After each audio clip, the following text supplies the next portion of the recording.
Deuteronômio 7, verso 21 ao 24. Vamos ler as Escrituras. Não te espantes diante deles, porque o Senhor teu Deus está no meio de ti, Deus grande e temível. O Senhor teu Deus lançará fora estas nações, pouco a pouco. Diga comigo, pouco a pouco. Vamos todos. Todo mundo. De diante de ti, não poderás destruí-las de todo de pronto, para que as feras do campo se não multipliquem contra ti. Mas o Senhor teu Deus t'as entregará e lhes infligirá grande confusão até que sejam destruídas. Entregar-te-á também nas mãos os seus reis, para que apagues o nome deles de debaixo dos céus. Nenhum homem poderá resistir-te até que os destruas. O texto que nós lemos fala sobre esse tempo em que Israel estava numa transição. E transição é sair do lugar onde você está para um lugar onde deve estar. Então Deus diz, é o momento de atravessar o Jordão. Então, para Deus, para nosso Pai, essa questão de sucesso não está na mesa, não está sendo discutida. Deus tem isso em mente para nós, é uma coisa que Ele decidiu. O que está realmente sendo discutido é o timing. Diga comigo, timing. Porque o Geazi correu para receber o que não era dele. Ele se apressou e aquilo trouxe sobre ele a lepra de Naamã. A Bíblia diz no Salmo 84, porque o Senhor Deus é sol e escudo, o Senhor da graça e glória. Bem nenhum nega aos que andam retamente. Seu progresso na terra prometida pode não estar de acordo com as suas expectativas. Você pode estar se sentindo lento, devagar, pode estar realmente pensando que você não está avançando. Muitos estão frustrados porque as coisas não estão acontecendo aparentemente no seu timing, logo, rapidamente. A resposta a isso é, Deus está segurando você. O verso 22 diz, o Senhor teu Deus lançará fora essas nações pouco a pouco de diante de ti. Eu tenho medo de sucessos explosivos, gente que desponta como um cometa.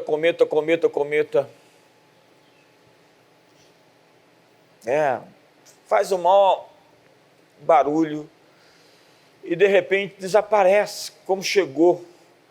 Tem uma turma de gente aí, né, desse naipe, e a gente podia citar nomes aqui, de gente que está aí, né, fazendo uma maior ruaça, porque o que ele está fazendo não é, de fato, um som tranquilo, gostoso de se ouvir, é muita bagunça. Lançará fora essas nações pouco a pouco, de diante de ti. Você não terá um sucesso instantâneo. Desista dessa questão da loteria. Desista dessa questão de ficar rico rápido. A coisa deve ser progressiva, com o trabalho sistemático, com a insistência, com os processos. Haverá estresse, haverá frustração, haverá traição. Pessoas que recebem sucesso muito rápido, diz a Bíblia, serão consumidas pelas feras. O texto diz, destruí-las todas de pronto, para que não poderás destruí-las todas de pronto, para que as feras do campo se não multipliquem contra ti. Quando está por baixo, sem dinheiro, sem expressão, você não chama atenção. Mas quando você se levanta e começa a aparecer, você foi descoberto. Imagina, se Moisés fosse descoberto lá no palácio de Faraó. Esse menino aí é o menino que vai se levantar e vai se erguer e vai ferir o mar vermelho e vai chegar com a vara. Moisés estava ali no seu timing e ele não tinha condições de lutar as batalhas que ele ia enfrentar porque ele não estava pronto. O problema de você se adiantar no processo, de você se autopromover, é que você vai chegar num ponto da guerra que você não tem estrutura interna para suportar aquilo que você está provocando. É por isso que Davi pergunta: eu subirei contra os meus inimigos, tu os entregarás nas minhas mãos. Existem guerras sem recompensas. Existem guerras, segundo a Bíblia, se ele subisse a Keila, Deus disse: você vai morrer. Deus disse: olha, todo o meu propósito com você vai se encerrar se você se precipitar numa guerra que eu não lhe chamei para estar. Diga comigo, pouco a pouco. Eu tenho lidado com pessoas impacientes, sabe? Pessoas impacientes são pessoas perigosas. Há pessoas que estão perdendo a doçura, a ternura. Há pessoas que entraram na assídia. Segundo Tomás de Aquino, há um processo de apostasia lenta, que é uma preguiça interior. A pessoa começa a comprometer seu DNA, sua estrutura interna, e ela começa a se perverter. Gradualmente ela entra numa lentidão, numa mornidão, num estado de mornidão. Depois coloca lá no Google, assídia. Essa é uma doença que tem acometido muita gente durante esse período, esses últimos 2 anos. Eu estou pronto para preparar uma mensagem só sobre isso, para descrever como pessoas se entregaram à ansiedade, se entregaram ao vitimismo, ao cinismo. É incrível. Quantas pessoas de Hollywood se perderam no sucesso? Quantos talentos musicais não estavam prontos para aquilo que receberam? Quantos líderes políticos não suportaram a pressão e vazaram? Eu vejo gente toda animada quando Deus dá uma promessa para elas. Eu falo assim: guarde o seu ânimo, guarde a sua energia, porque você vai precisar.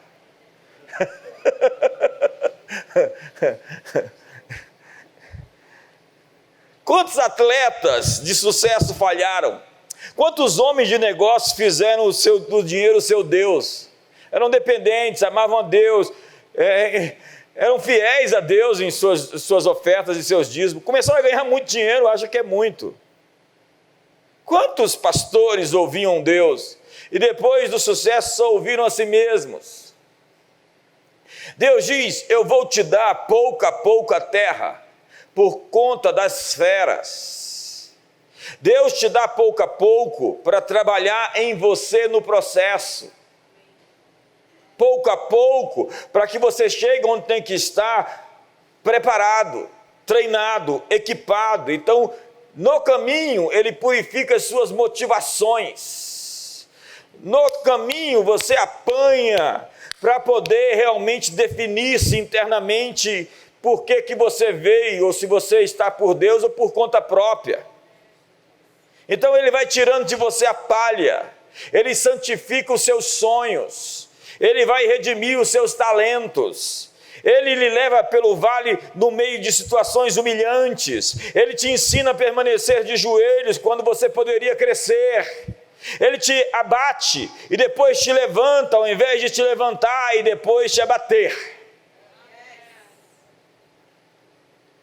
E diz a Bíblia em 2 Crônicas 26, verso 15, que este rei, chamado Uzias, fabricou em Jerusalém máquinas de invenção de homens peritos, destinadas para as torres e cantos das muralhas, para atirarem flechas e grandes pedras. Divulgou-se a sua fama até muito longe, porque foi maravilhosamente ajudado até que se tornou forte.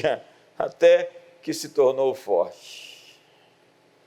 A fama foi dada por Deus, mas quando ele se tornou forte, ela o levou à destruição. Tem gente que pudera Deus, nunca deveria ter crescido. Era melhor ter ficado ali de joelhos, quebrantado e humilde, do que chegar àquele ponto em que a apostasia corrompeu seu coração. Então diz o texto: mas havendo-se já fortificado, exaltou-se o seu coração para a sua própria ruína, e cometeu transgressões contra o Senhor seu Deus, porque entrou no templo do Senhor para queimar incenso no altar do incenso, o que não lhe era permitido. Ele era um rei, mas não era o sacerdote. Ele não poderia entrar no santíssimo lugar, mas ele se achou. E quando isso aconteceu, as feras o comeram. Ele ficou leproso. Lepra. O orgulho é uma lepra. Quando você vê uma pessoa arrogante, você está vendo uma pessoa leprosa. O campo que você ocupa está cheio de bestas, e elas vêm com orgulho e ego. A besta cresce dentro de você e deseja te devorar por dentro. Essa paixão compulsiva e avassaladora por uma mulher que não é sua. Essa sina de somente mais um pouco e depois eu mudo. Essa língua sua que critica e não consegue parar. Quando a besta vem, você tem que estar pronto. Se você está em um ritmo mais lento, agradeça a Deus. Deus está preparando você para chegar onde tem que ir. O que você está fazendo vai durar para a eternidade, pouco a pouco, pouco a pouco. E quando você é posto em evidência, você atrai a atenção do inimigo. Tem gente que quer seus 15 minutos de fama, tem gente que quer aparecer, tem gente que precisa de projeção, tem gente que precisa de plataforma.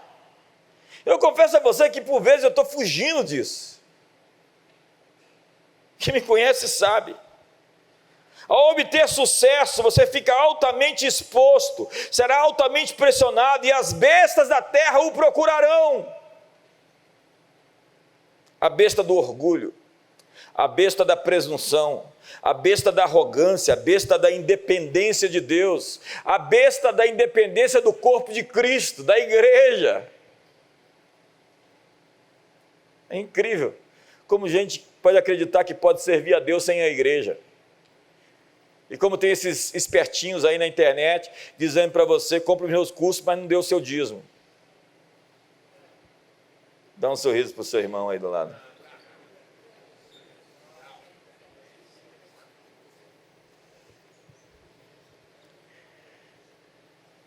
O único lugar onde você pode se esconder da besta é atrás da cruz. Ainda continua sendo a cruz que vence os lobisomens. Só quem pode vencer essa besta é o Senhor, com você, em você. Deus lhe deu uma tarefa maior que as suas forças. Há 7 nações mais poderosas na terra. Então eu vejo as contradições internas das pessoas avolumar.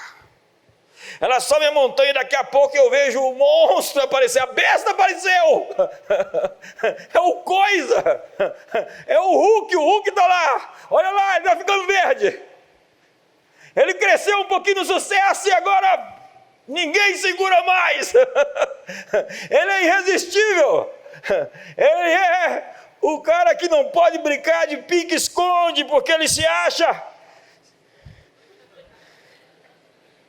O Salmo 133 diz que a bênção vem da cabeça, ela vem de uma cobertura, ela vem de um teto espiritual.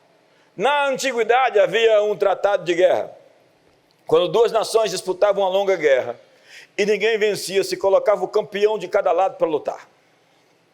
Quem perdesse serviria a outra nação cujo campeão venceu. Não era uma batalha de exército para exército, mas de campeão para campeão. Israel estava em guerra contra os filisteus. Golias era o campeão do seu povo e chegando no campo exigia um campeão de Israel. Quem perdesse serviria ao que venceu. Então Golias está ali, dá-me um homem, tem homem aí. Eu não sou cachorro não para você vir com paus e pedras, Davi. Quando nossos campeões perdem, nós perdemos. Nunca celebre a queda de um campeão. Nunca aplauda a queda de um líder, de um pastor, de qualquer político que se defina por um cristão. Quando Saul, que perseguia e tentava matar Davi, morreu, Davi compôs uma das mais belas canções em hebraico. Quando você ouve essa canção, ela é tão extraordinária. Ela, na verdade, é uma coisa linda de se ouvir. Como caíram os valentes nos montes Gilboas. Ó montes Gilboa, em ti jamais dê orvalho. É incrível como a geografia de Israel, você olha para os montes Gilboa, eles são extremamente estéreis em cima, são secos. Não há nenhuma fertilidade em cima do monte até os dias de hoje. Quando os nossos campeões perdem, nós perdemos. Paulo pede a Timóteo para orar pelas autoridades. A igreja deveria ter um fardo de oração pelos seus líderes. Mas o que eu vejo é fogo amigo, ou inimigo mesmo, de gente que celebra o mal, o caos, a desordem, a perda, a queda dos líderes. Se um pai perde a batalha, a família vai sofrer. Se o empresário quebra e fecha as portas, os empresários vão ficar sem emprego. A campanha política deveria ter terminado, mas ela continua. Na verdade, ela só vai começar agora. Quando um homem de negócios perde, a cidade perde. Quando um pastor cai em pecado, o evangelho sofre. Quando Saul morreu, essa foi a canção. A tua glória, ó Israel, foi morta sobre os teus altos. Como caíram os valentes? Não o noticieis em Gate, nem o publiqueis nas ruas de Askelon, para que não se alegrem as filhas dos filisteus, nem saltem de contentamento as filhas dos incircuncisos. Montes de Gilboa, não caia sobre vós nem orvalho, nem chuva, nem haja aí campos que produzam ofertas, pois neles foi profanado o escudo dos valentes, o escudo de Saul, que jamais será ungido com óleo. Sem sangue dos feridos, sem gordura dos valentes, nunca se recolheu o arco de Jonatas, nem voltou vazia a espada de Saul. Saul e Jonatas, queridos e amáveis, tanto na vida como na morte, não se separaram.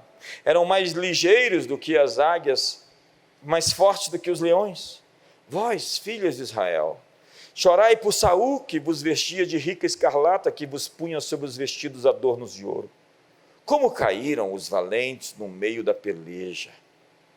Jonatas sobre os montes foi morto. Angustiado estou por ti, meu irmão Jonatas. Tu eras amabilíssimo para comigo, excepcional era o teu amor, ultrapassando o amor de mulheres. Como caíram os valentes e pereceram as armas de guerra. Você precisa de uma proteção sobrenatural. Você é Josué e precisa de Moisés no topo do monte com Arão e Ur para que você vença a batalha. Desde que Adão e Eva comeram da árvore do fruto do jardim, o reino de Deus está em conflito com o reino das trevas. Então os céus elegeu o seu campeão. O inferno enviou o seu para enfrentá-lo. Jesus é o nosso campeão. E ele lutou contra o diabo e venceu. Ele venceu todo o inferno por nós. Então a Bíblia diz que quando Davi lutou contra Golias e Golias caiu, todos ficaram animados, porque quando os campeões vencem, nós vencemos. Ore pelos campeões. Ore para que Deus levante campeões no Brasil. Ore para que Deus levante campeões nos negócios, na educação, na arte, no entretenimento. Ore para que Deus levante pais poderosos que não vão ceder à tentação de se tornar playboys. Playboy talvez é o primeiro capítulo do livro. E eu começo dizendo, rapaz, se você é desse tipo de gente que só quer se divertir, play, se divertir, boy, menino. Eu queria muito falar a todas as garotas perto de você que fiquem longe da sua vida, porque você é um retardado.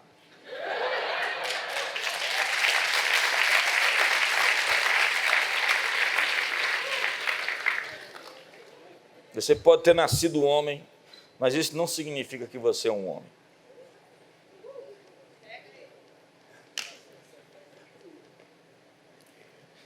Tem moça dizendo assim, eu vou comprar esse livro e vou dar. Então diz a Bíblia que quando Davi derrubou Golias, Davi correu, lançando sobre o filisteu, tomou-lhe a espada, desembainhou e o matou, cortando-lhe com ela a cabeça. Vendo os filisteus que era morto o seu herói, fugiram.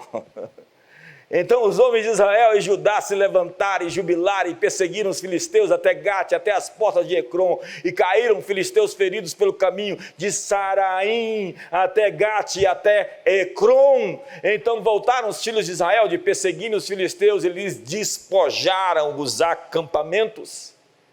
Tomou Davi a cabeça do filisteu e a trouxe a Jerusalém, porém as armas dele pô-las Davi na sua tenda. É isso. O campeão de Israel venceu o campeão dos filisteus. O campeão do céu venceu o campeão do inferno. E agora é hora de perseguir seus inimigos e os desapossar. É hora de fazer a mesma coisa que eles fizeram e ir aos altos montes e ocupar os lugares estratégicos em o nome poderoso de Jesus Cristo. Então você está nessa página agora. Estando, pois, os filhos de Israel acampados em Gilgal, celebraram a Páscoa no dia 14 do mês, à tarde, nas campinas de Jericó, e comeram do fruto da terra no dia seguinte à Páscoa. Pães asmos e cereais tostados comeram nesse mesmo dia.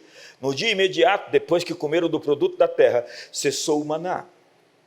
E não o tiveram mais os filhos de Israel, mas naquele ano, diga para o seu irmão, neste ano, você vai comer das novidades da terra prometida. Deus mudou a maneira de prover para eles. Eles tinham uma dieta no Egito, eles tinham uma dieta no deserto, e agora Deus mudou a dieta deles. Diga para o seu irmão, Deus quer mudar a sua dieta.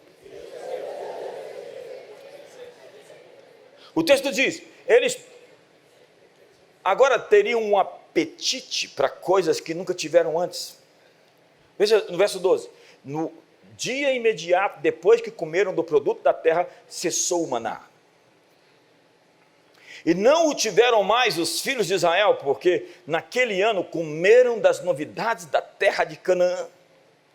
No Egito, eles tinham a comida da escravidão. A Bíblia diz que eram alhos silvestres. Eles comiam das cebolas e dos alhos. Quantos gostam desse tipo? Lembramos dos peixes que no Egito comiam de graça, dos pepinos, dos melões, dos alhos silvestres, das cebolas e dos alhos. Imagina uma pessoa que come esse tipo de coisa, como ela deve cheirar. Se você come cebola e alho, sua boca deve ser muito cheirosa. A dieta deles eram pepinos, melões, alhos, cebolas, alhos. Jesus disse que não é o que entra no corpo, mas o que sai do coração que contamina o homem. Do coração procedem os furtos, os roubos, as mentiras, os desígnios maus. O que você deixa entrar no seu coração pode lhe fazer cheirar mal.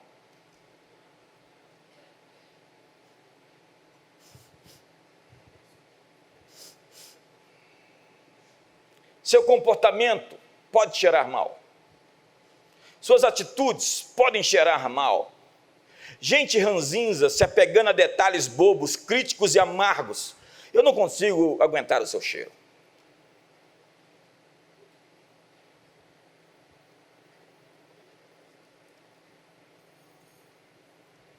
É hora de abandonar a sua dieta da escravidão. É hora de abandonar a ofensa, a dúvida, o medo. Mude o que está alimentando você. Você se alimenta naquela roda e as pessoas falam mal umas das outras. Eu não consigo suportar esse cheiro. Essa é a comida do escravo. Quando eles chegaram no deserto, tiveram a sua segunda dieta. Era o maná. E o maná significa o quê? O que é isso? Vamos lá? Por 40 anos eles comeram a mesma comida. O que é isso? Era o que eles comiam. O que é isso? O pão da incerteza. O que é isso? Significa uma vida de perguntas, uma vida de questionamentos, uma vida de restrições, uma vida de limitações. O que é isso? É quando você sobrevive somente com o suficiente. Você tem o suficiente. É apenas o suficiente. É quando você pergunta sempre as coisas, as pessoas, o que é isso?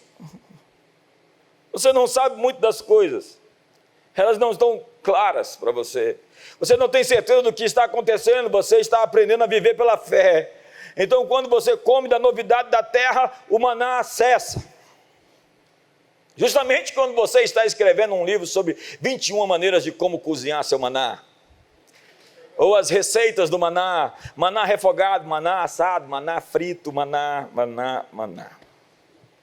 Deus então muda a maneira de prover, Deus muda a maneira de prover, Deus muda a maneira de prover, Deus muda a maneira de prover, Deus muda a maneira de prover, Deus muda a maneira de prover, Deus te dá um novo apetite.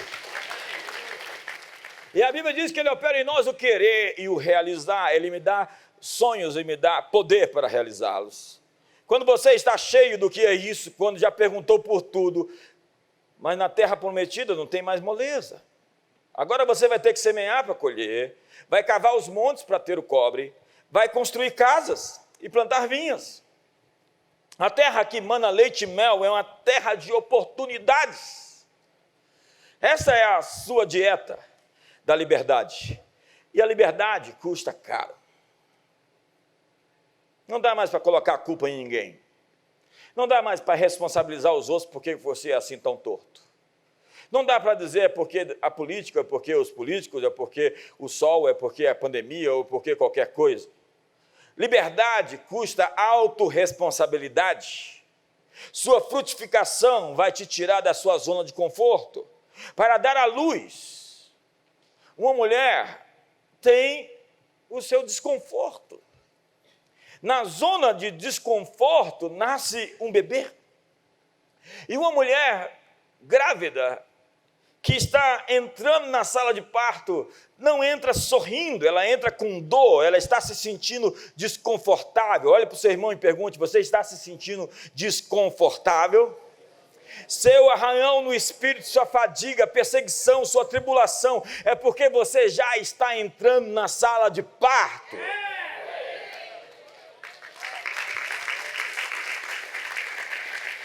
E os que semeiam com lágrimas, com júbilo, ceifarão. Deus diz a Pedro, eu vou pagar seus impostos, vai lá pescar no rio, no lago. Para obter o seu tesouro, você tem que lançar suas redes. E por fim,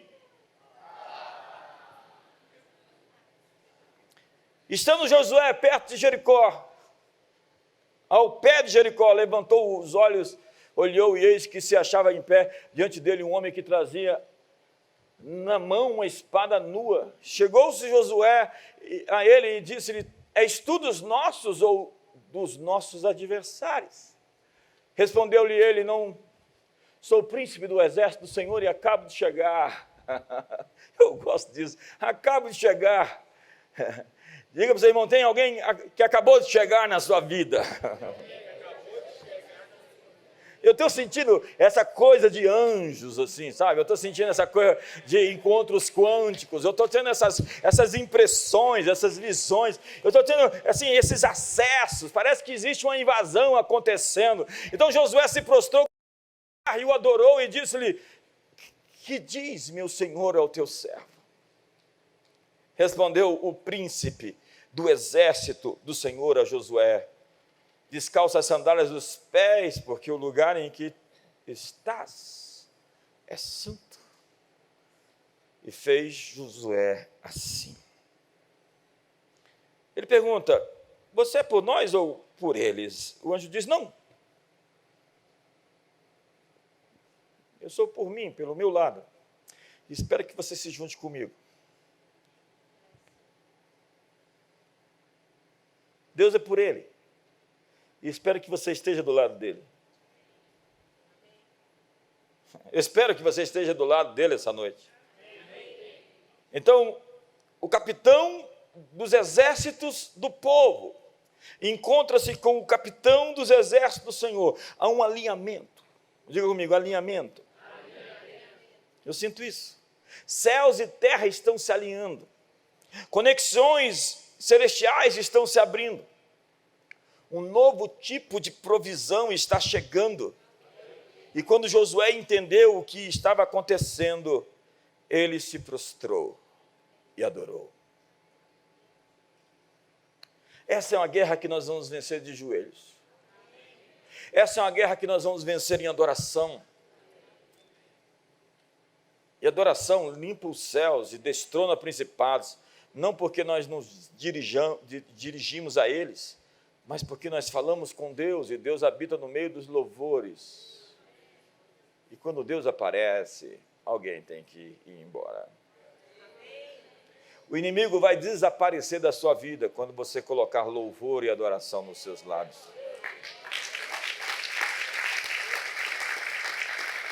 Da boca dos pequeninos e dos que mamam, suscitaste perfeito louvor para fazeres emudecer o inimigo e o vingador. Você está esperando alguém ligar ali?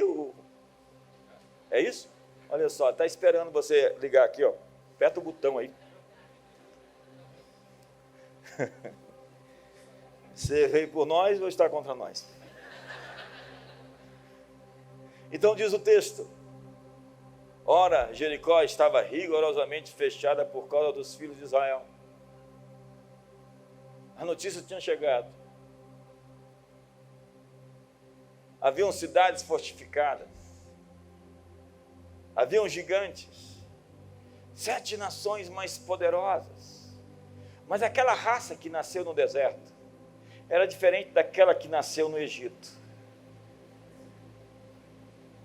Aqueles que nasceram no Egito gostavam de alho e de cebola e cheiravam mal.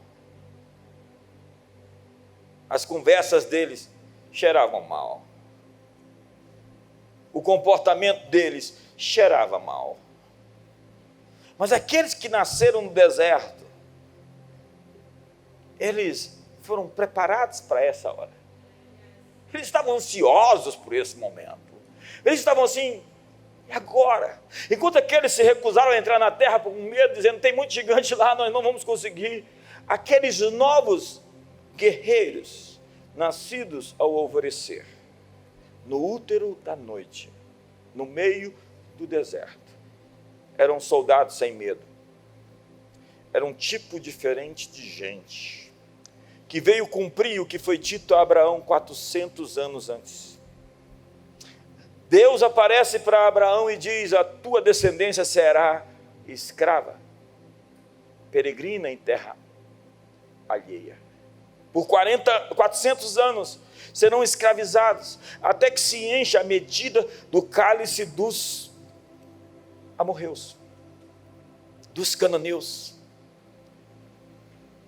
Então a medida do cálice encheu, e agora está Josué e os nascidos no deserto, os nascidos na noite, os nascidos no ventre da madrugada, os nascidos ao alvorecer, uma geração de gente incrível, que emergiu no meio da luta.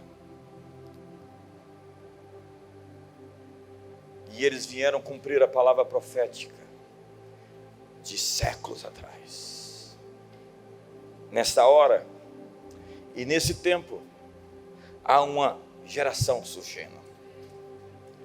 Eles vieram cumprir as palavras proféticas de milênios atrás. Aquilo que foi predito pelos antigos profetas, pelos apóstolos. Assenta-te à minha direita, até que eu ponha os teus inimigos por estrado dos teus pés. A medida do cálice dos cananeus modernos está cheia. E eles vêm trazer julgamento e juízo contra o mal. Eles vêm ocupar a terra. E a notícia já chegou.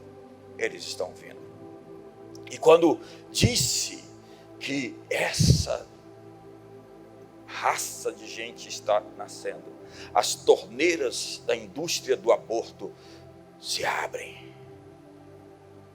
A indústria da morte protesta. Como Herodes, que é o arquétipo do diabo.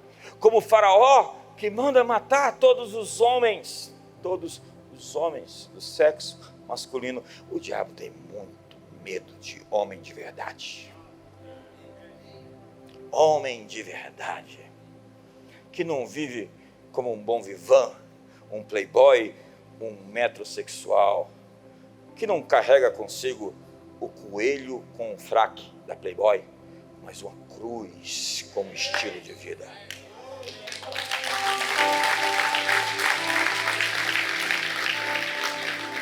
Essa raça de gente que surge, se põe na frente e diz: é a hora, estamos na beira do rio e vamos atravessá-lo. É a hora de ocupar o que nos foi dado. Estamos ansiosos para fazer isso. Estamos prontos. Se você faz parte disso, fique de pé.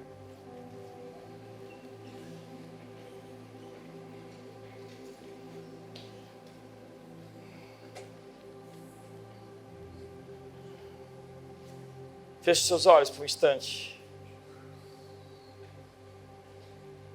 Então disse o Senhor a Josué: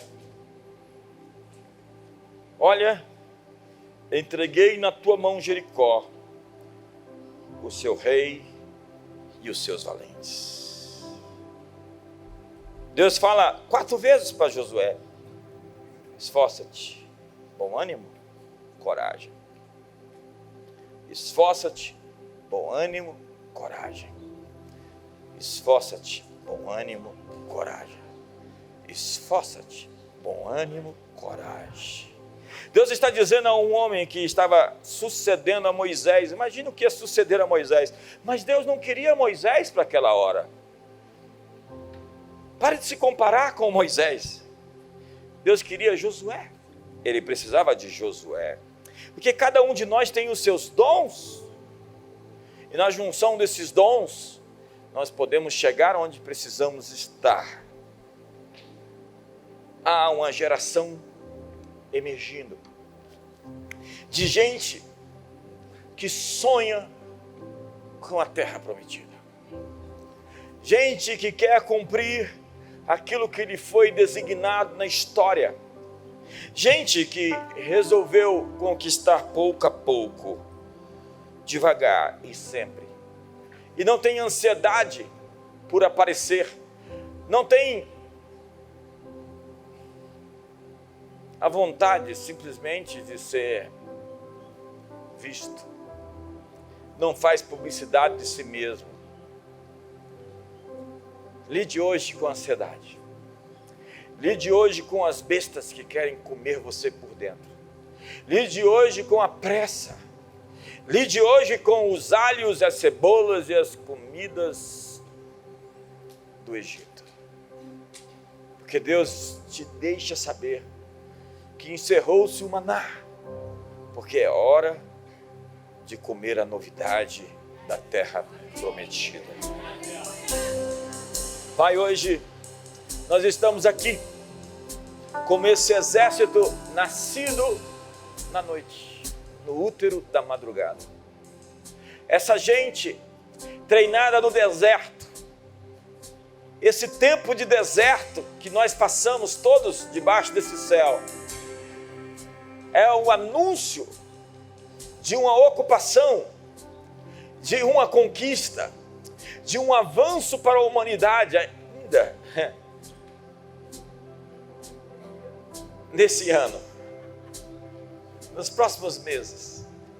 Algo está para acontecer incrivelmente, porque há placas tectônicas celestiais se movendo. Anjos especiais estão sendo designados.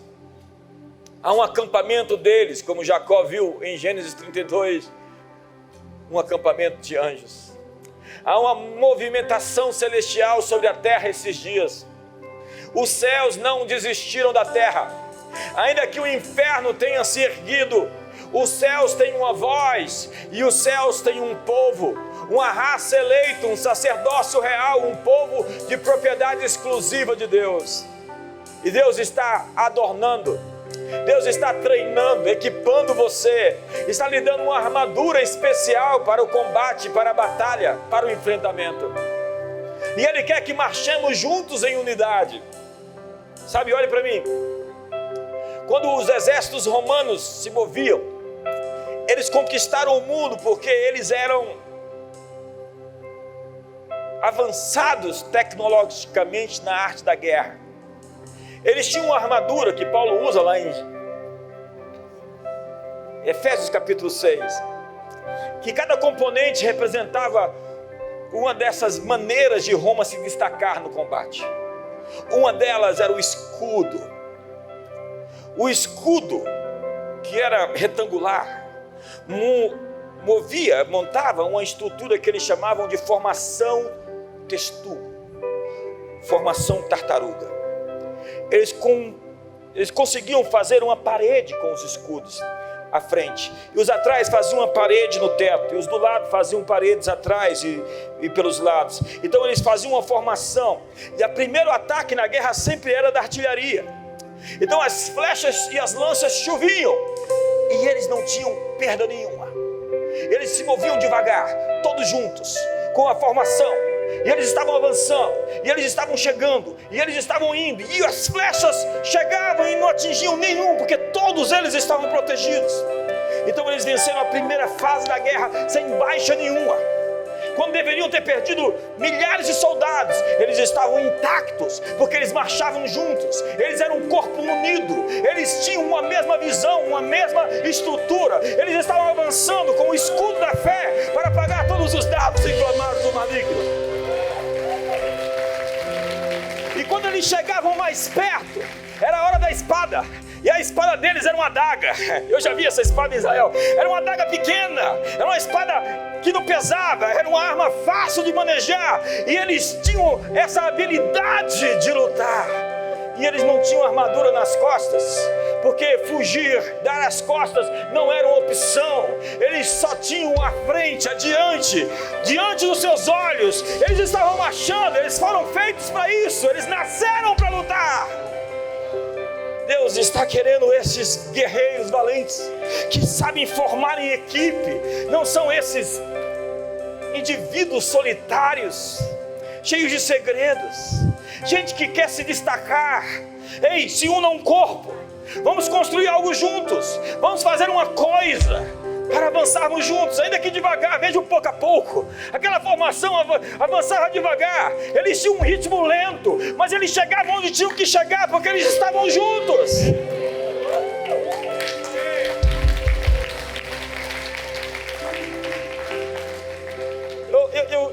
Eu tenho uma mensagem desde o ano passado. Eu busquei a Deus uma palavra.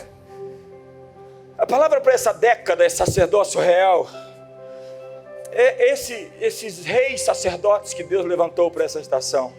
E a palavra para esse tempo é esses que estão nascendo no meio da noite, nascendo no deserto que todos nós vivemos. Esses que sobreviveram à assídia, que sobreviveram à apostasia, que sobreviveram às angústias e às amarguras, a ansiedade de querer chegar e pegar o que não é seu, como Geazi. Feche seus olhos, porque Deus passa em revista as tropas de guerra essa noite.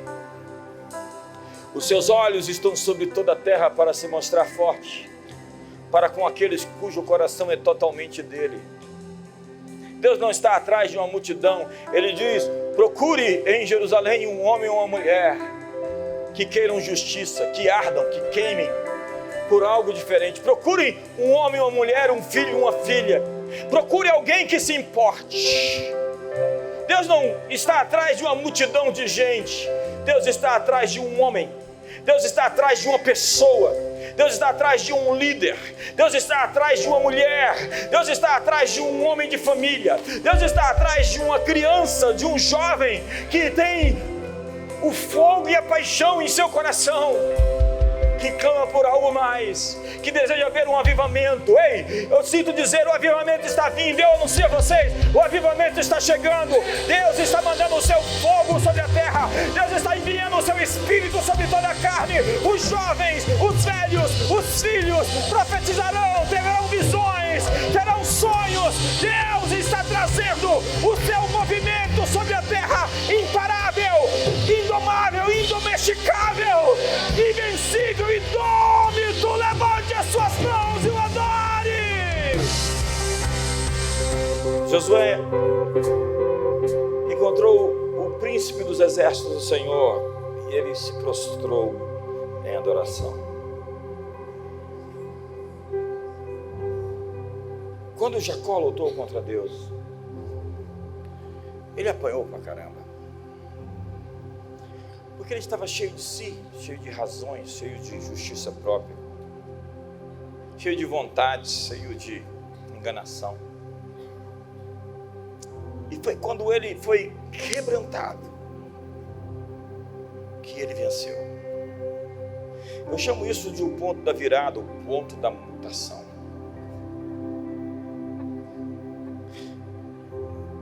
Deus usa pessoas quebradas. Deus não quer usar e reproduzir pessoas cheias de si.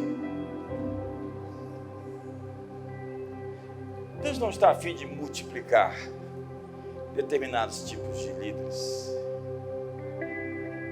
pastores. Deus está à procura do quebrantado e contrito, a este não desprezarei. Eu habito no alto e sublime trono e habito com quebrantado e contrito. Esse é o maior valor que Deus tem. Se nós quisermos um ambiente onde Deus se sente confortável, é um ambiente de verdadeira humildade e quebrantamento. E enquanto Jacó resistia, lutava, se defendia, não se rendia, Jacó apanhava. Olha para o seu irmão, veja se ele está com cara de quem está apanhando. Tem gente que está levando uma surra e não perde a pose. Tem gente que está dando tudo errado. Tem gente que está com a vida acabada e não sai do salto alto. E quando Jacó se entrega, ele ganha.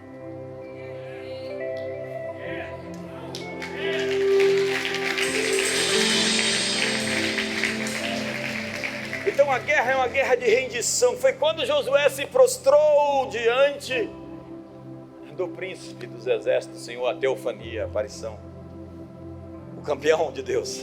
Tá bom. Ei, olha para você, irmão, diga, o campeão de Deus chegou.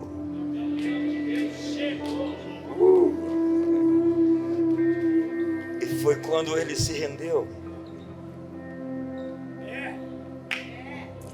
A guerra não é uma guerra de força, é uma guerra de fraqueza. Eu tenho medo de gente forte. Gente que só é forte. Eu gosto de ver gente fraca, quebrantada.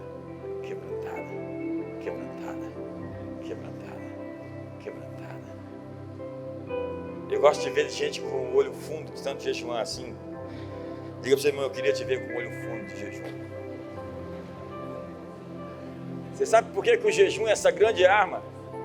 O jejum não muda nada a Deus. Ei, olha para mim. O jejum não muda a Deus em nada. Mas ele muda você radicalmente. E se você conseguir se entregar, tem gente que tem uma obstinação. Tem gente que está trocando Deus por alguma coisa. Tem gente que cansou de esperar e jogou a toalha. Sem dizer, você está se tornando impróprio para aquilo que Deus quer realizar hoje. Porque com ou sem marido, com ou sem dinheiro, com ou sem vitória, ainda que a figueira não floresça, não haja fruto na vide. Olha, a gente canta essas canções, mas a gente é falso.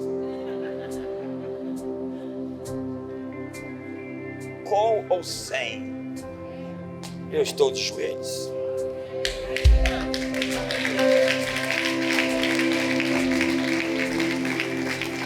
Nunca mais cante essa canção se ela realmente não for. Eu acho que eu tenho que terminar.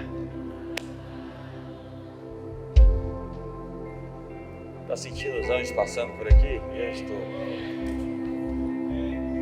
Senhor, muito obrigado, porque algumas pessoas vão receber visitações essa noite. Essa noite elas vão ser invadidas. Sonhos proféticos. Essa semana, esse final de semana, elas serão impactadas por algo que está vindo novo do céu. Obrigado porque o campeão de Deus está aqui. O campeão de Deus chegou e o seu nome é Jesus. Ele venceu o príncipe das trevas. Ele venceu o diabo, Satanás, os seus anjos. Ele despojou os principados e potestades na cruz e os expôs à vergonha, ao desprezo e à ignomínia. Ele é o Rei dos reis e o Senhor dos senhores. Nós celebramos a Ti, campeão dos campeões. Senhor Deus Todo-Poderoso, Criador, excelso e bendito, nós Te adoramos. E que o amor de Deus, a graça de Jesus, a comunhão do Espírito Santo seja sobre a sua vida. Uma ótima noite.